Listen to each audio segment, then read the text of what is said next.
토마토 전략실입니다. 오늘 장에서는 또 남은 시간 어떻게 활용을 하면서 라스트 찬스 잡아봐야 될지 함께 해주실 분 소개해 드릴게요. 유한타증권의 송태영 과장입니다. 안녕하세요. 네, 안녕하세요. 네. 지난주에 우주항공 테마 주셨잖아요.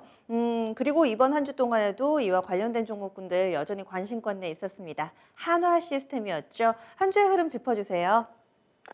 네, 말씀하신 것처럼 우주항공 관련돼서 조금 더 작은 종목들은 더 탄력적으로 움직였습니다만, 하나 시스템 같은 경우에는 2만 원을 살짝 넘어간 이후부터는 계속적으로 매물이 출하가 되게 되면서 조금 더 지지부진한 모습이 나오는 모습이 있었습니다. 특히나 오늘 같은 경우에는 프로그램 매도 물량이 20만 주 가까이 나오게 되면서 아침부터 상당히 답답한 주가의 흐름이 나왔다라고 보시면 될 것 같은데요.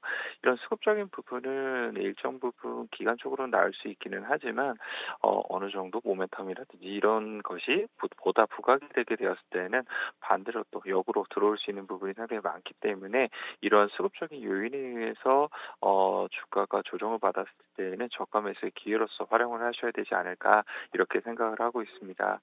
말씀드린 대로 신사업 부분 관련돼서는 계속적으로 하나 시스템이 빠른 속도를 내기 위해서 대표이사를 이제 변경을 하게 되고, 그리고 사람들 관련돼서도 리크루팅을 계속적으로 하고 있기 때문에 속도가 낼 가능성이 상당히 있어 보이고요.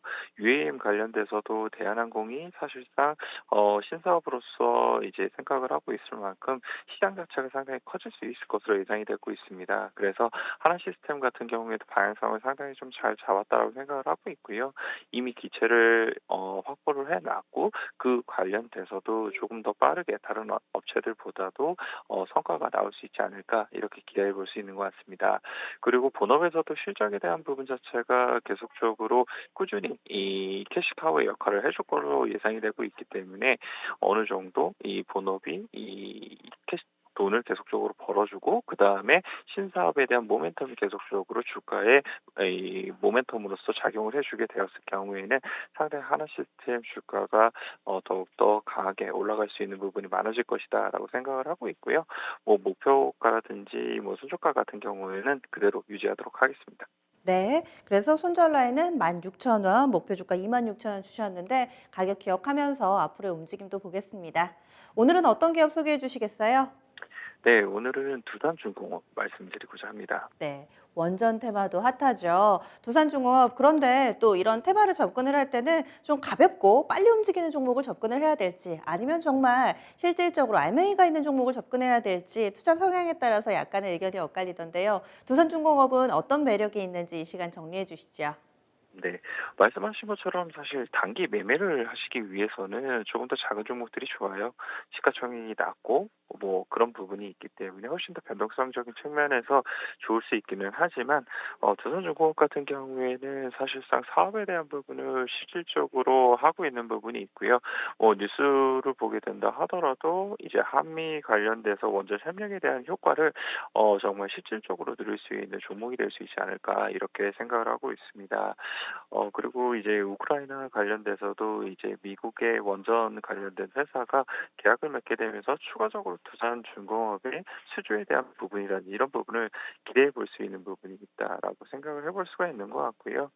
9월 이제 미국 인프라 관련돼서도 1조 인프라 법안에 이 원자력 관련된 세금에 대한 절감 이 부분이 속한 부분이 있습니다. 그래서 인프라 법안이 통과가 되게 되었을 때는 그런 부분이 충분히 나올 수 있는 부분이 있다라고 말씀을 드릴 수가 있을 것 같고요.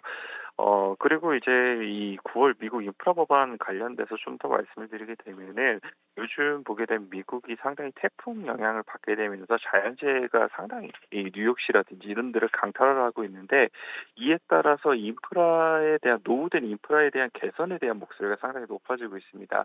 이에 따라서 이제 미국의 이 인프라 법안 관련돼서도 좀 더 속도를 내야 된다. 이런 이제 목소리가 상당히 높아지고 있는 만큼 그런 부분에 있어서 인프라 법안이 통과될 가능성이 상당히 높아 보인다라고 말씀을 드릴 수가 있을 것 같고요.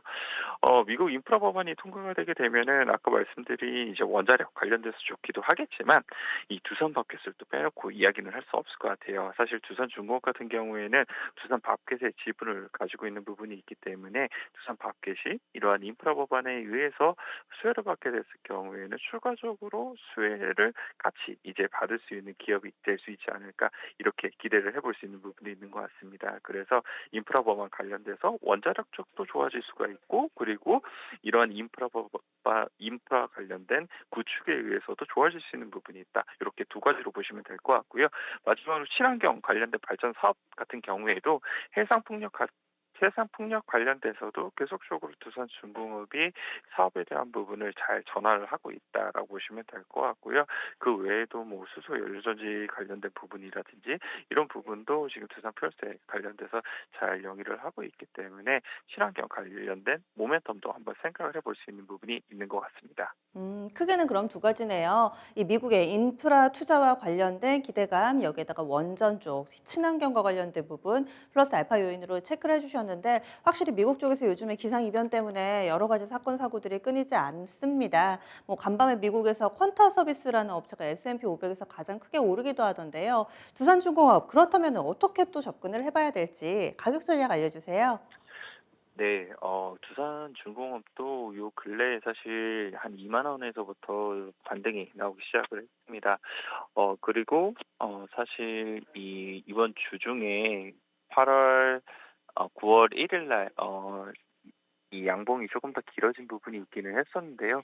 그때부터 사실 이 외국인들의 프로그램 매도 물량이 좀 많이 나오게 되면서 다소 이 상승폭 자체가 커지지 못하고 있는 그림이 나오고 있기는 하지만 아까도 말씀드렸지만 수급적인 부분은 중간에 변화가 될 수 있는 부분이 생기게 될 거예요. 그리고 이렇게 이 외국인의 프로그램 매도 물량이 계속적으로 나오고 있음에도 불구하고 주가 수준은 계속적으로 21,500원 위로 만들어주고 있는 모습을 보이고 있거든요.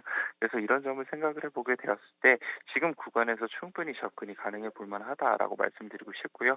목표가는 일단 전 고점 부근인 한 3만 원 제시를 해드리고요. 손절가는 한 18,000원 정도 제시해드리도록 하겠습니다. 네, 알겠습니다. 고맙습니다. 네, 감사합니다. 두산중공업 위아래로 비교적 널찍하게 제시가 됐습니다. 지금은 21,750원에서 마무리 대기하고 있는데요. 3만 원 선 정도 목표 수익률 좀 넓게 잡았습니다. 그리고 손절 라인도 여유 있게 18,000원으로 나왔으니까요. 가격 전략 기억해 주시죠. 지금까지 토마토 전략실이었습니다.